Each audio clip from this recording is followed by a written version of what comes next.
Programming के इस video में आपका स्वागत है। सी प्रोग्रामिंग की इस वीडियो में हम देखेंगे पॉइंटर्स क्या है, पॉइंटर्स को कैसे यूज़ कर सकते हैं।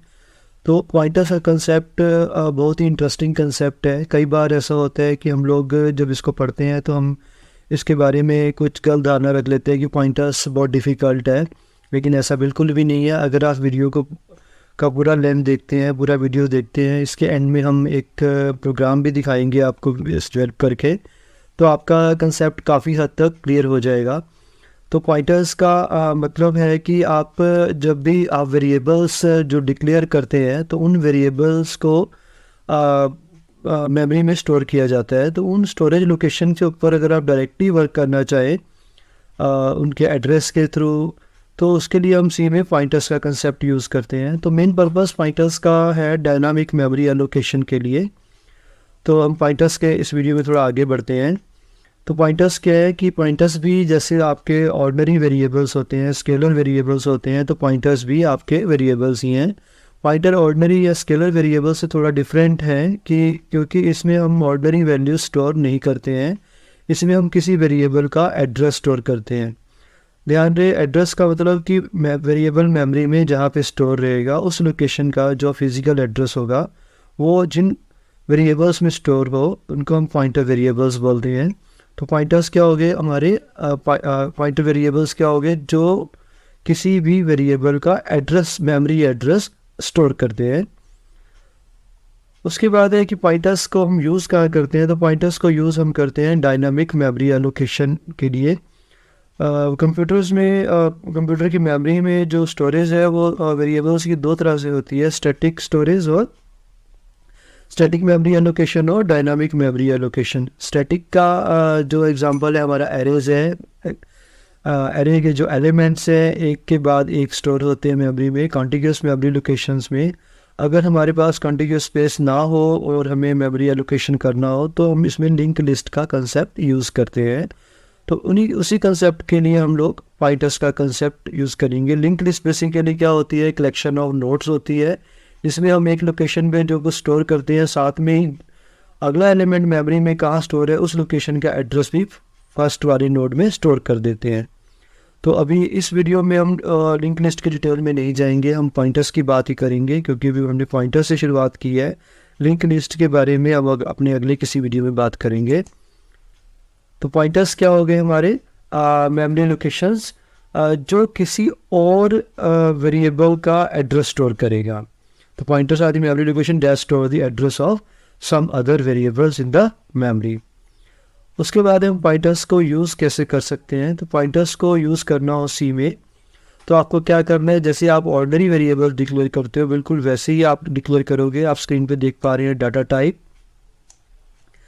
और वेरिएबल नेम। वेरिएबल नेम के साथ में मैंने एक स्टार सिंबल लगाया है। स्टार इंडिकेट करता है कि जो वेरिएबल है ये एक ऑर्डिनरी वेरिएबल नहीं होगा, ये एक पॉइंटर वेरिएबल होगा। एग्जांपल में मैंने दिया है इंट स्टार जे, आप स्क्रीन पर देख पा रहे हैं। तो इंट स्टार जे का मतलब क्या है कि जे एक ऑर्डिनरी वेरिएबल नहीं है, ये किसी इंटीजर का एड्रेस होल्ड करेगा। ठीक है, अगर ये इंट जे होता तो ये एक ऑर्डिनरी वेरिएबल रहता। अब मैंने दोनों डिक्लेरेशन दिए, इंट जे और इंट स्टार जे। तो पहली जो लाइन है ये डिक्लेयर कर रही है कि जे एक वेरिएबल है जो जिसके अंदर एक इंटीजर वैल्यू स्टोर होगी, 2 बाइट की वैल्यू। लेकिन दूसरी लाइन में मैंने दिया है इंट स्टार जे। तो इस दूसरे लाइन में जो जे है ये ऑर्डिनरी जे नहीं है, ये पॉइंटर वेरिएबल है। तो ये वैल्यूज़ नहीं स्टोर करेगा, ये किसी वैल्यू का एड्रेस स्टोर कर सकता है। इसी तरह से मेरी एक डिक्लेरेशन है फ्लोट स्टार के, तो ये इंडिकेट करती है कि के में एक फ्लोट वैल्यू नहीं स्टोर होगी। ये इंडिकेट करती है कि के में जो एड्रेस स्टोर होगा वो किसी रियल या फ्लोट वैल्यू का होगा। एड्रेसेस तो हमेशा ही पॉजिटिव और इंटीजर ही रहते हैं। अब देखते हैं सी में हम पॉइंटर्स को कैसे यूज़ कर सकते हैं। तो सी में पॉइंटर्स यूज़ करने हो तो हमें पॉइंटर्स ऑपरेटर यूज़ करने। तो पॉइंटर ऑपरेटर्स के बारे में स्टडी करते हैं हम। पॉइंटर ऑपरेटर क्या होते हैं, तो 2 पॉइंटर ऑपरेटर है हमारे, एड्रेस ऑफ और दूसरा क्या है वैल्यू एट। एड्रेस ऑफ के लिए एक एम्परसेंड का सिंबल है और वैल्यू एट के लिए एस्टेरिस्क सिंबल जो मल्टीप्लाई सिंबल होता है। तो ये दो ऑपरेटर्स हैं जिनकी हेल्प से हम पॉइंटर्स का कंसेप्ट क्लियर करेंगे। तो पहले हम एड्रेस ऑफ ऑपरेटर का यूज़ देखते हैं कि इसको कैसे यूज़ करते हैं और ये क्या है।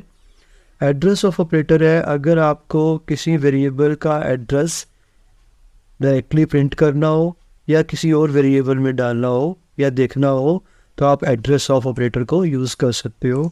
ये प्रोग्राम सेगमेंट है, स्क्रीन पे आप देख पा रहे हैं। इसमें लिखा है मैंने इंट पी एक ऑर्डिनरी वेरिएबल है जो इंटीजर टाइप का है।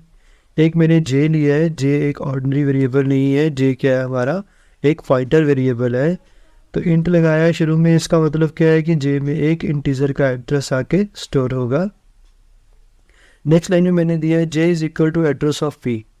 इससे क्या होगा, पी का जो एड्रेस है वो जे में आके स्टोर हो जाएगा। अगर मैं लिखता J is equal to P तो पी की वैल्यू जे में आके स्टोर होती, लेकिन मैंने क्या लिखा, J is equal to ampersand P. इससे क्या होगा, पी का एड्रेस जे में आके स्टोर होगा। ये स्टोर क्यों कर पा रहे हैं, क्योंकि जे एक ऑर्डिनरी वेरिएबल नहीं है, जे एक फाइटर वेरिएबल।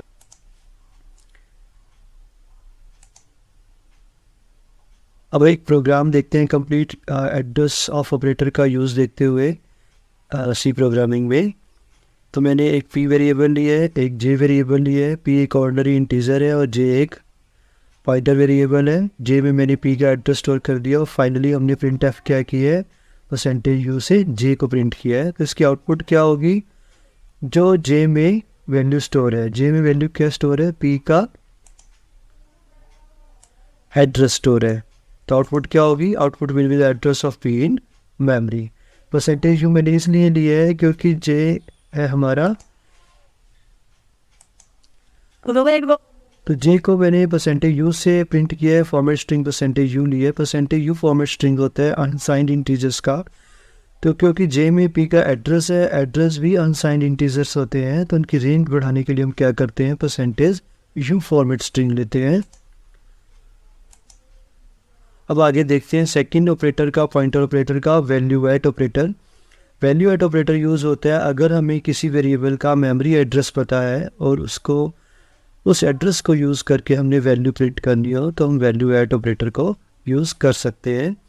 इस प्रोग्राम में, सी प्रोग्रामिंग में, इस प्रोग्राम में मैंने एक पी वेरिएबल लिया, ऑर्डिनरी वेरिएबल लिया है, एक जे वेरिएबल लिया जो पॉइंटर है। जे में मैंने पी का एड्रेस स्टोर कर दिया। फाइनली हमने हमें पी को वैल्यू दे देते हैं 5, ठीक है। अब प्रिंट एफ देखो, प्रिंट एफ में दिया परसेंटेज डी, ब्रैकेट में दिया एड्रेस ऑफ पी। तो पी का जो भी मेमोरी एड्रेस है ब्रैकेट में वो आ जाएगा, value at address of P. तो प्रिंट एफ से आउटपुट क्या आने वाली है, फर्स्ट लाइन की आउटपुट आने वाली है 5। ध्यान से देखें,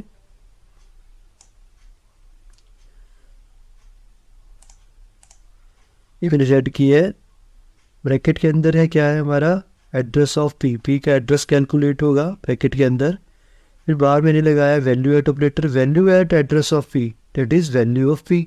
तो इस लाइन की आउटपुट क्या रहने वाली है, 5 रहने वाली है। इसी तरह से मैंने दूसरी लाइन में दिया है परसेंटेज डी, वैल्यू एट जे।